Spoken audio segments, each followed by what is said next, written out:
Magandang araw sa lahat. Lalong-lalo na sa mga nanonood dyan na may balak tumakbo bilang isang barangay kapitan, barangay kagawad, at SK chairman. For today's video guys, samahan nyo ako kasi nandito ako ngayon sa barangay Kinram, Isula, Sultan Kudarat. Idol ko talaga yung kapitan dito guys. Shout out kay Kapitan Jonard Gotong.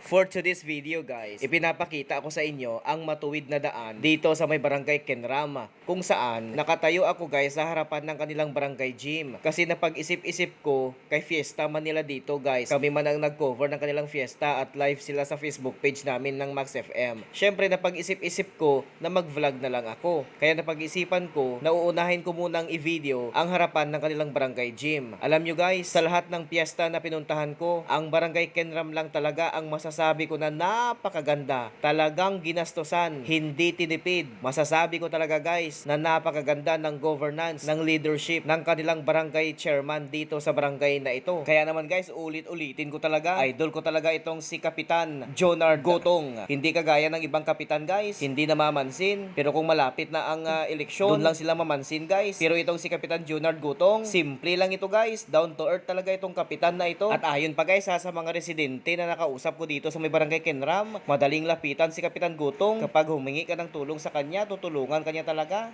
Ang kapitan nyo dyan, madali ba silang lapitan? Di ba hindi? Mahirap nga silang hanapin eh. At kung plano mo guys na tumakbo bilang isang kapitan, kagawad at SK chairman, siguraduhin mo na hindi ka tatakbo dahil lang sa honoraryo. Tatakbo ka dahil sa public service. Ay nalanggit. Ang iba nabi dira do ginahimo na lang ang negosyo ang politika. Hoy! Mahuya kamo.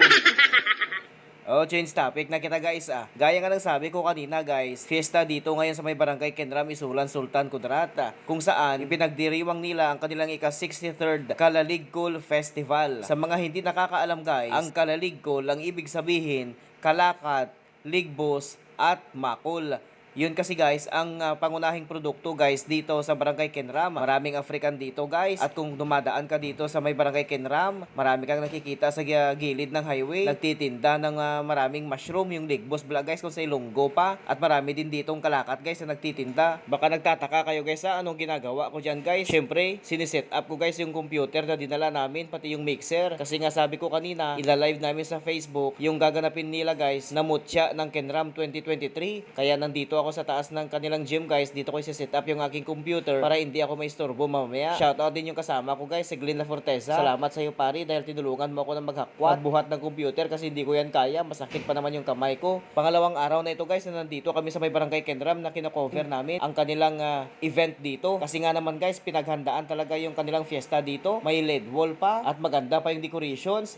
Shoutout sa mga organizer may nagdi-date pa guys yung dalawang lalaki amo man ka nami ang fiesta dira sa barangay nyo guys, diri sa may barangay Kenram mo perti kanami may LED wall kanami ang iyang setup. Ari gali ang ilang barangay chairman guys si Kapitan Jonard Gotong. At kasama niya din guys si Ma'am Rose ng Kenram Palm Oil Industries Incorporated. Shout out natin guys yung mga empleyado ng KPII. At ayun na nga guys nung nilapitan natin si Ma'am Rose at kinamayan. After nito guys, syempre nag-usap-usap kami kung anong magandang gawin ngayong araw na ito kay Fiesta Man. At bago kami papasok sa barangay hall nagpa-picture muna sila. Habang nagvi-video ako, dala picture na rin para wala naman silang masabi. Kasama nila dyan si Father at syempre si Idol ng Bayan. Baw kanami sila lang tawon nga ginapicturean. Tama na akay magbulagay na kita lakat na ta. Pumasok na kami guys sa barangay hall at ganito ang nadatnan namin sa loob. Nagulat yung mga empleyado ng barangay hall ng barangay Kenram. Ayan, syempre another video, another picture na naman. So post natin yan. At ari pagid guys may mga tricycle nga may mga decorations Hindi ba kayo nagtataka bakit ganyan? Alam nyo guys, ang tricycle na yan rescue vehicle yan. Ita-turn over yan sa mga purok dito sa may barangay Kenram. Tayong barangay nyo may amo man sina. May inisyatibo man nga mo sina parehas ang ginimo ni Kapitan Jonard Gotong. Wala di ba? Bisan last term na ni Kapitan Jonard Gotong ginaisip niya gyapon ng constituents niya. Syempre guys, according sa iya, before mag-end ang iya sini nga term bilang barangay chairman, gusto niya may legacy man siya nga mabilin sa iya sini nga barangay. So amo na guys, naisip niya nga magbakal na lang iya sang tricycle para magamit man iya nga rescue vehicle sa mga taga barangay Kenram sa kada purok. Syempre guys, ang pinambili dito nagmula yan sa kanilang income revenue allotment o kun era. Dako bala ang era sang barangay Kinram. So amo na ang gusto ni Kapitan Junard Guto. Wala gisang mahambal ang tawo sa iya kay syempre last term niya. Diba hindi pareha sa ibang nga kapitan kung last term na gani do pabungol-bungol na lang, pero si Kapitan Junard Gutong hindi. Gusto niya lain gid siya. At siya nga pala guys, i-shoutout ko lang itong amigo natin si number 24. May bitbit na nga buti nga beer di naman makadto ini.